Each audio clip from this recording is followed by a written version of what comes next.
La campagna elettorale per le regionali inizia a sentirsi, soprattutto inizia a sentirsi il fatto che Zaia non potrà più essere candidato se le leggi rimarranno attuali e che quindi all'interno del centrodestra c'è una certa fibrillazione. È già tempo di campagna elettorale in regione per il segretario Dem, che intravede nelle ultime querelle tra gli alleati una strategia politica ben precisa. Fuoco amico su temi come la gestione del sistema informatico di un'azienda sanitaria, la gestione dell'emergenza granchio blu, l'autonomia. Con l'out-out al governo lanciato proprio durante la trasmissione Focus dal capogruppo dei leghisti Giuseppe Pan. Si inizia a sentire molto il fatto che sono cambiati i rapporti di forza tra Fratelli d'Italia e Lega nel corso dell'ultimo periodo, con Fratelli d'Italia che ha doppiato la Lega e con il PD che si trova anche in una posizione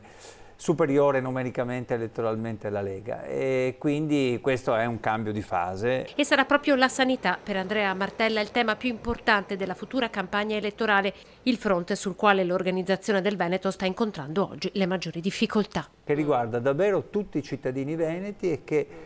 ha delle conseguenze con dei disagi importanti per le liste d'attesa, per il numero dei medici e degli infermieri, per i medici di base, per le code nei pronto soccorso. Ecco, questo è un punto fondamentale su cui la nostra regione si iniziano a avvertire dei problemi e noi continueremo a lavorare con una nostra idea di Veneto per costruire una coalizione che nel futuro possa porsi